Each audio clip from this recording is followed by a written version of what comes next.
오늘은 출애굽기 14장 1절에서부터 14절까지 말씀을 통하여서 하나님의 은혜의 말씀을 나누게 합니다. 오늘 이제 이스라엘 백성들이 출애굽을 해서 광야로 나와서 제일 먼저 큰 어려움을 당하게 되는 사건이 나옵니다. 그것은 바로 하나님 앞에서 이스라엘 백성들이 큰 어려움을 당하는 일은 다름 아닌 바로의 군대가 그들을 추격해 온 내용이라는 것입니다. 그런데 오늘 우리가 읽은 이 14장 1절에서 14절은 바로 하나님께서 그 모든 일들을 계획하셨다는 거예요. 오늘 1절에 보니까 야훼께서 모세에게 말씀하여 이르시되, 이게 참 중요한 말씀입니다.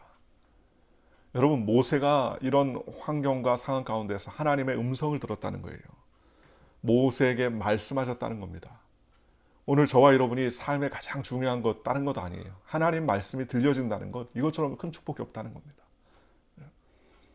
애굽 군대가 600대의 병거와 마병들 그리고 군사들을 동원해서 이스라엘 백성들을 추격해 온 이때에 모세가 다른 사람들과 달리 굳건할 수 있었던 이유가 뭡니까? 그것은 바로 하나님의 말씀이 상황 이전에 있었기 때문이라는 것입니다.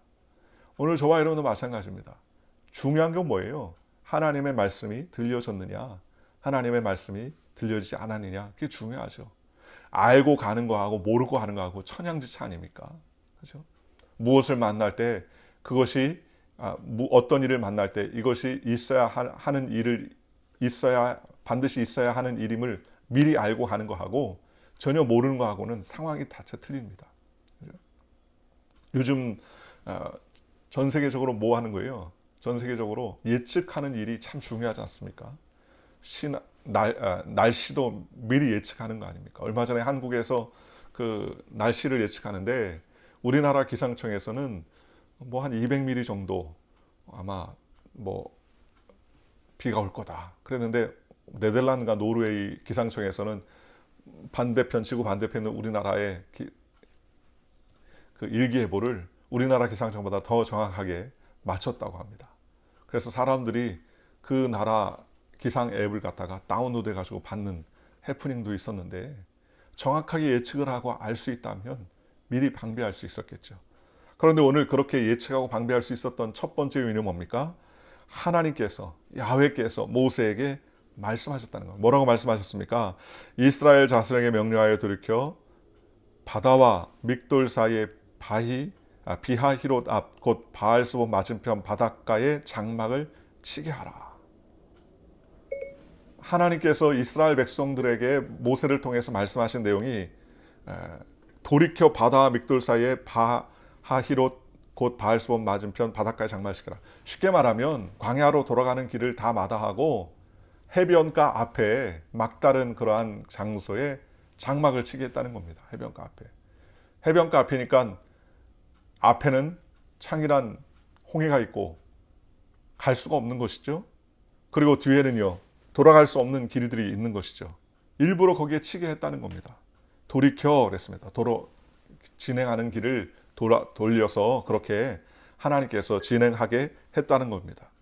바로가 이스라엘 자손에 대하여 말하기를 그들이 그 땅에서 멀리 떠나 광야에 갇힌 바 되었다 하리라. 하나님 말씀이죠. 야, 바로가 너희들이 광야길로 가다가 이제 갇혔다. 홍해 앞에 갇혔다. 갈 데가 없다. 그래서 4절 보니까 내가 바로의 마음을 완악하게 한즉 바로가 그들의 뒤를 따르니리.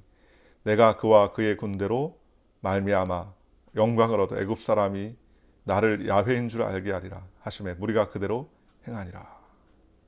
하나님께서 그들이 바로의 마음을 완악하게 하고 강팍하게 해서 이스라엘 백성을 추격하게 하고, 그리고 그 일로 인하여서 하나님이 온 애국 군대로 말미암아 영광을 얻어 하나님께서 야훼 하나님이신 줄 만방에 알리겠다.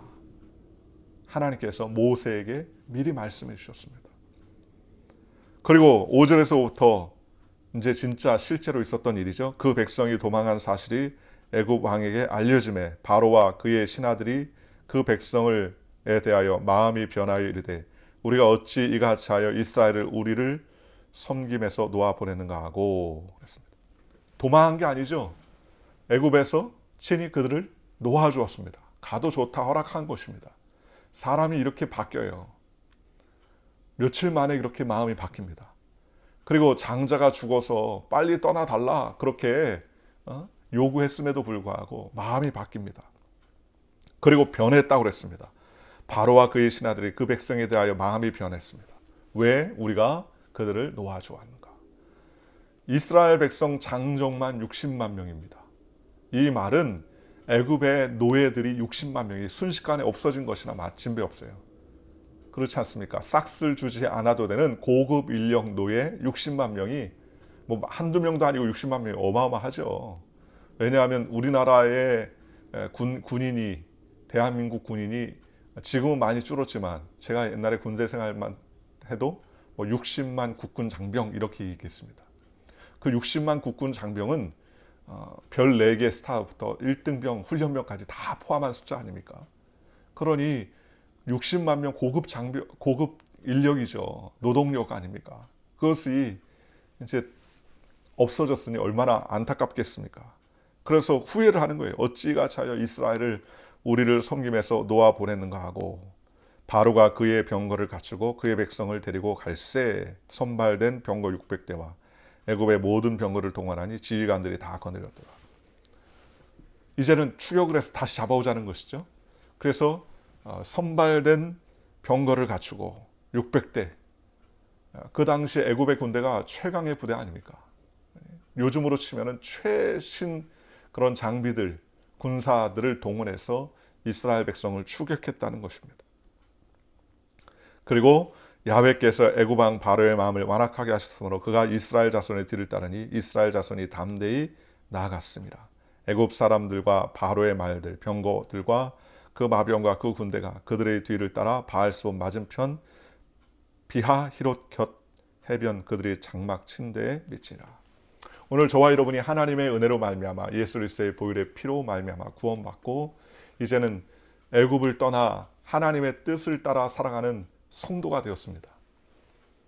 하나님의 은혜로 말미암아 친백성이 되었다는 것이죠. 구원받은 백성이 되었다는 것이죠. 그런데 집요하게 사단을 상징하는 바알과 애굽의 군대들이요, 저와 여러분을 끊임없이 호시탐탐 종살이로 노예의 종살이를 삼기 위해서 이와 같이 쫓아오고 있다는 겁니다.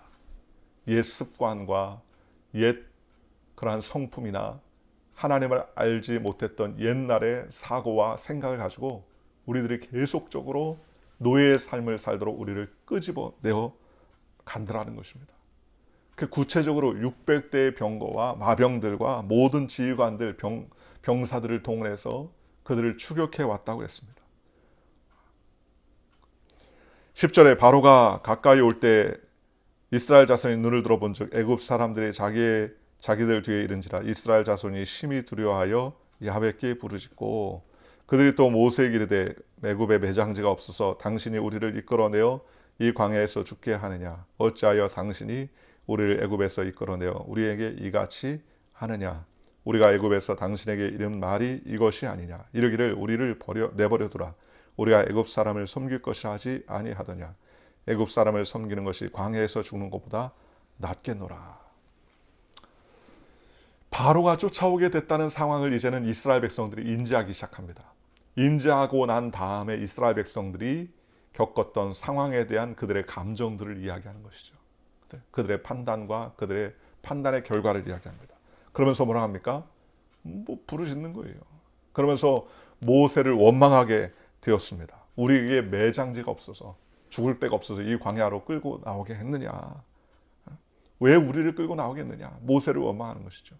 그러면서 우리가 내버려둬라. 차라리 애굽 사람을 섬기는 것이 낫지 않냐. 광야에서 죽는 것보다 낫겠다 하면서 장탄식을 하면서 그렇게 걱정하고 염려하게 됩니다. 오늘날 하나님의 말씀을 듣기 전에 우리의 삶의 모습이 있지. 우리의 삶의 모습이 어떻습니까? 모든 상황을 판단하고 오늘날 하나님을 알지 못하는 사람들의 모든 삶의 모습은 어떻습니까? 이와 같습니다. 상황을 보고 낙심하고 상황을 보고 낙담하고 상황을 보고 판단하고 상황을 보고 좌절합니다. 그러나 우리는 상황을 보는 사람들이 아니라 하나님 말씀을 믿는 사람들 아닙니까? 여러분 상황을 보면 소망이 없어요. 그렇지 않습니까? 상황을 보면 답이 없지 않습니까? 앞은 깜깜하고 뒤는 칠흑같이 어둡고 우리에게 진정한 소망은 상황을 통해서는 깨달을 수 없게 되더라는 것입니다. 이스라엘 백성들이 그랬어요. 앞에는 홍해요. 뒤에는 이스라엘의 애굽의 정예 부대가 이스라엘 백성들을 잡으려고 쫓아오게 되었다. 누구라도 그 상황을 보면 낙심하고 낙담하고 좌절할 수밖에 없죠. 이제는 죽은 것이나 진배 없었습니다. 그런데 이때 믿음의 사람 모세가 고백합니다. 13절 14절 이렇게 말합니다. 모세가 백성에게 이르되 너희는 두려워하지 말고 가만히 서서 야훼께서 오늘 너희를 위하여 행하시는 구원을 보라. 너희가 오늘 본 애굽 사람을 영원히 다시 보지 아니하리라. 야훼께서 너희를 위하여 싸우시니 너희는 가만히 있을지니라. 모세는 이스라엘 백성들이 요동하고 불평과 불만으로 장탄식을 난리칠 때에 믿음의 고백을 할 수 있었습니다. 이스라엘 백성들아 두려워하지 말아라. 오늘 하나님께서 너희를 위하여 행하시는 구원을 보게 될 것이다. 잘 봐둬라. 지금 본 애굽 사람들, 저 병거를 타고 마병을 타고 우리를 쫓아오는 저 애굽 사람들을 이제는 다시 보지 못할 거다. 그러면서 하나님이 우리를 위해서 싸우신다. 너희는 가만히 있어라. 대단한 믿음의 고백입니다. 왜 이런 믿음의 고백을 할 수 있었습니까? 그것은 바로 오늘 14장 1절에 하나님께서 모세에게 말씀하셨기 때문입니다. 무엇을 말씀해요? 이런 일이 있게 될 것임을 미리 알려주셨습니다. 이런 일이 있을 것임을 하나님께서 미리 예시해 주셨다는 것입니다. 하나님의 말씀을 들었던 모세는 만약에 하나님의 말씀을 듣지 못했다면 모세도 당황하고 모세도 불안해했을 것입니다. 그러나 모세와 아론이 당황하지 아니하고 이런 여러 가지 어려움 가운데서도 굳건하게 믿음의 고백을 할 수 있었던 것은 다름이 아니라 하나님이 모세에게 미리 언급하시고 말씀하셨기 때문입니다. 오늘 저와 여러분도 마찬가지입니다. 우리가 의지해야 될 것은 상황이 아니라 하나님 말씀이에요. 오늘 저와 여러분이 말씀이 들려지기를 주님의 이름으로 축원합니다. 문제는요, 상황이 아니라, 문제는 환경이 아니라, 문제는 우리에게 하나님 말씀이 안 들려진다는 게 문제죠. 그런데 참 감사한 것은 하나님이 우리에게 언제나 그 길을 인도해 주신다는 것입니다. 하나님께서 사도 바울이 로마로 압송당할 때 알렉산드리아라는 배를 타고 압송당하지 않습니까? 그런데 하나님께서 그와 함께 해주셨습니다. 그런 여정 가운데 폭풍우를 만나죠. 유라굴로라는 폭풍우를 만납니다. 구원의 열망이 다 없어졌습니다. 배 안에 있었던 276명이라는 그 많은 선원과 그 숫자 사람들이 낙담하고 낙심하고 며칠 동안이나 햇볕도 볼 수 없는 그런 환경 가운데서 이제는 그들은 구원의 열망이 다 끊어졌습니다. 가지고 있었던 모든 상업적인 그러한 짐들도 다 내어버렸습니다. 그리고 살 소망이 없었다고 했습니다. 그런데 그 상황 가운데서 누구만 담대할 수 있었습니까? 사도 바울만 담대할 수 있었습니다.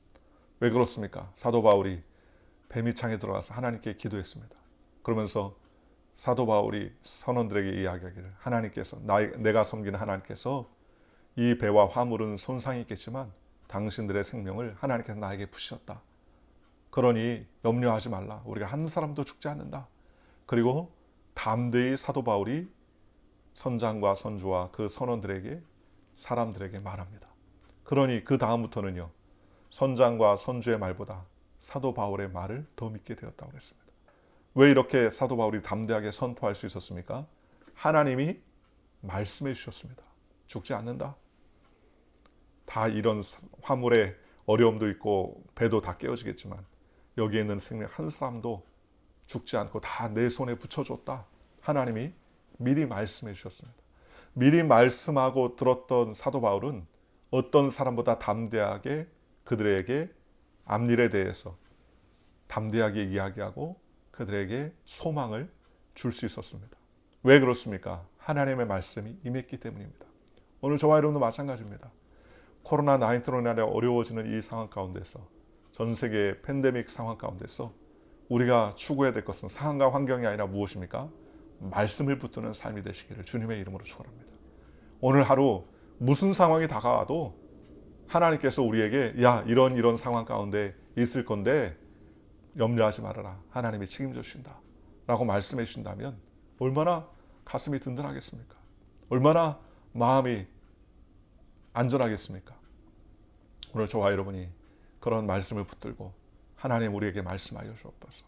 상황과 환경이 아니라 하나님 말씀을 붙들고 달려가는 복된 하루가 되게 하여 주옵소서. 기도하고 달려가는 저와 여러분들 되시기를 주님의 이름으로 축원합니다.